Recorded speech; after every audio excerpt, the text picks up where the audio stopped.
न मुझे किसी ने भेजा है, न मैं यहाँ आया हूँ।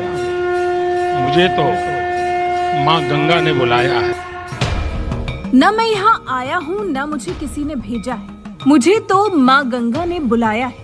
हर हर महादेव। साल 2014 के लोकसभा चुनाव के दौरान जब नरेंद्र मोदी ने महादेव की काशी में कदम रखा था, तो मां गंगा के तट पर खड़े होकर मोदी ने यही बात कही थी। आज पीएम मोदी को काशी से सांसद की जिम्मेदारी संभाले हुए 8 साल से ज्यादा का वक्त गुजर गया है और इन 8 सालों में काशी ने कितना विकास किया है, इसका साक्षात उदाहरण है बाबा काशी विश्वनाथ का दरबार, जो कभी गलियों के जाल से जकड़ा हुआ था, लेकिन आज मोदी योगी राज में ऐसा भव्य कॉरिडोर बनके तैयार हुआ है, जिसके बाद न सिर्फ बाबा विश्वनाथ गलियों के जाल से आजाद हुए, बल्कि अब श्रद्धालु भी मां गंगा का जल लेकर बाबा विश्वनाथ का जलाभिषेक करने के लिए सीधे मंदिर में पहुंच रहे हैं।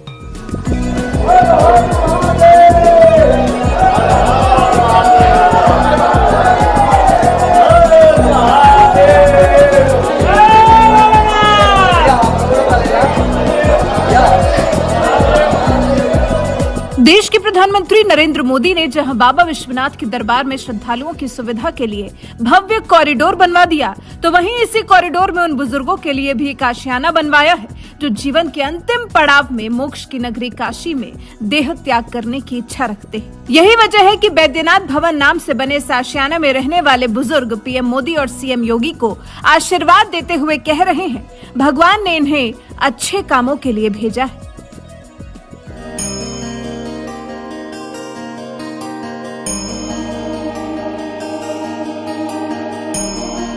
तीनों लोक में न्यारी काशी को यूं ही मोक्ष की नगरी नहीं कहा जाता। धार्मिक मान्यताओं के मुताबिक ऐसा कहा जाता है कि जिसकी भी काशी में मृत्यु होती है, बाबा विश्वनाथ उसके कान में तारक मंत्र देते हैं, जिससे उन्हें सभी योनियों से मुक्ति मिल जाती है। यही वजह है कि जीवन के अंतिम समय में लोग यहाँ आते हैं और अपनी देह का त्याग करते हैं। ऐसे लोगों के लिए मोदी सरकार ने काशी विश्वनाथ धाम में ही एक मुमुक्षु भवन भी तैयार कराया है, जिसका नाम वैद्यनाथ भवन रखा गया था, जिसे आप ओल्ड एज होम भी कह सकते हैं। विश्वनाथ धाम में तैयार हुए इस भवन में 40 बुजुर्गों के रहने की व्यवस्था है। इसके अलावा यहाँ उनके लिए रोज शिव महापुराण, रामचरितमानस और भजन कीर्तन की भी व्यवस्था की गई है। मंदिर प्रशासन ने मुंबई की तारा संस्था को इसकी जिम्मेदारी दी है। यहाँ रहने के लिए बुजुर्गों को पहले आओ पहले पाओ के तर्ज पर जगह मिलेगी। काशी विश्वनाथ धाम परिसर में धार्मिक वातावरण के बीच बनाए गए इस ओल्ड एज होम में की गई ऐसी तमाम व्यवस्थाओं को देखकर बुजुर्ग भी बेहद खुश नजर आ रहे हैं और उन्होंने इसके लिए केंद्र की मोदी सरकार और यूपी की योगी सरकार की दिल खोलकर तारीफ की है।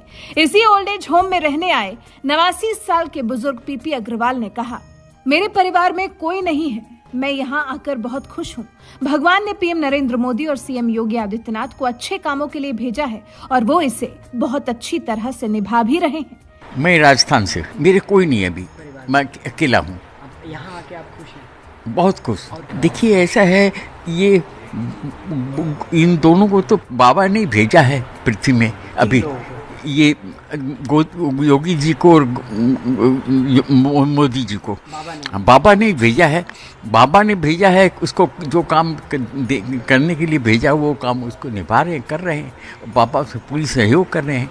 मोदी जी का ये क्षेत्र है और उन्होंने इसका कायाकल्प कर दिया, कायाकल्प कर दिया। बिल्कुल जैसे कोई कायाकल्प कैसे होता है, कायाकल्प होता है जैसे ये काया है ना, इस काया को देखा और आप मुझे 10 दिन बाद में मिले हैं और आप एकदम बदले हुए स्वरूप में जो है, और इस तरीके के कि मैं आपको पहचानने में काफ़ी देर लगाऊं और समझ नहीं पाऊं कि आप वही हैं कि नहीं हैं।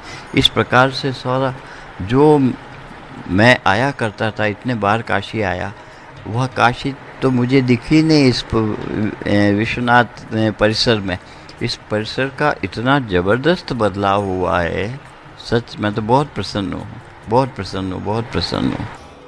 ऐसे तमाम बुजुर्गों के दिल की ये बात बता रही है कि आज वो मोदी सरकार और योगी सरकार के राज में बने इस ओल्ड एज होम में रहकर कैसा महसूस कर रहे हैं। वैद्यनाथ भवन की खासियत, वैद्यनाथ भवन में ठहरने वाले बुजुर्गों से कोई शुल्क नहीं लिया जाएगा। बुजुर्गों के लिए खाने में शुद्ध शाकाहारी भोजन होगा। देखरेख के लिए नर्सिंग असिस्टेंट के तौर पर सेवादार होंगे। बुजुर्गों के परिजन उनके साथ वैद्यनाथ भवन में नहीं ठहर सकेंगे। वैद्यनाथ भवन में ठहरने वाले बुजुर्गों की उम्र 65 साल से ऊपर होनी चाहिए। बुजुर्गों की मेडिकल हिस्ट्री देखी जाएगी। कोई पारिवारिक विवाद भी न हो। सभी पहलुओं पर विचार करने के बाद ही यहाँ रहने की अनुमति मिलेगी। दवा और पूजा पाठ की सामग्री रखने की अलग से व्यवस्था की गई है। काशी विश्वनाथ धाम में बने इस ओल्ड एज होम यानी वैद्यनाथ धाम से जुड़ी और भी ज्यादा जानकारी लेने के लिए आप काशी विश्वनाथ धाम की आधिकारिक वेबसाइट www.shrikashivishwanath.org से ले सकते हैं। आपको बता दें, काशी में पहले से 2 मुमुक्षु भवन हैं। 80 इलाके में स्थित मुमुक्षु भवन में मोक्ष की कामना के साथ आने वालों के अलावा बुजुर्ग भी रहते हैं।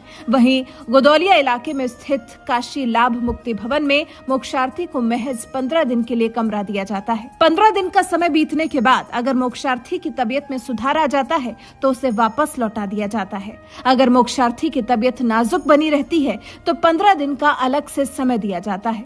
बहरहाल, काशी विश्वनाथ धाम में वैद्यनाथ भवन बनवाने वाली मोदी सरकार को जिस तरह से तमाम बुजुर्ग आज आशीर्वाद दे रहे हैं, इसके बारे में आपका क्या कुछ कहना है? अपनी राय हमें कमेंट कर जरूर बताएं।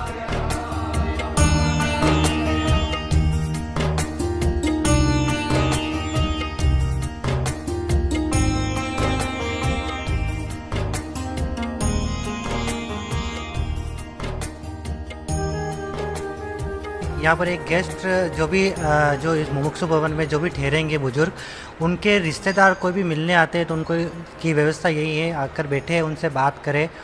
और सुबह के लिए जो टीवी लगाई गई है तो उसमें बुजुर्ग सुबह 5 बजे 6 बजे आकर जो भी टीवी में एक्सरसाइज करना है, भजन करना है, भजन कीर्तन करना है, वो आकर कर सकते हैं। और इस साइड पे डाइनिंग हॉल लगेगा, खाना उनके लिए तैयार किया जाएगा, वो खाना खाएंगे और खाना खाने के बाद यहाँ आकर रेस्ट कर सकते हैं 5, 10, 15 मिनट। उसके बाद वो अपने बेड पर 2nd फ्लोर पर जा सकते। नीचे तल पे देखा जाए तो यहाँ पर पेंट्री होगी जिसमें किचन का जो सारा सामान होगा वो रहेगा और बाथरूम और टॉयलेट की जो पूरी व्यवस्था यहीं पर रहेगी। जो जैसे खाते हुए जो खाना खाने आए, अपने हाथ धोने के लिए, अगर जैसे टॉयलेट करने के लिए, सारी व्यवस्थाएं नीचे की जाएगी। खाना बनाने के लिए 2 लेडीज़ यहाँ पर रखी जाएगी, जो एक कुकिंग रखी गई है और कुकिंग करने के लिए और उसका एक हेल्पर करने के लिए दोनों महिला यहाँ पर काम कर रही है।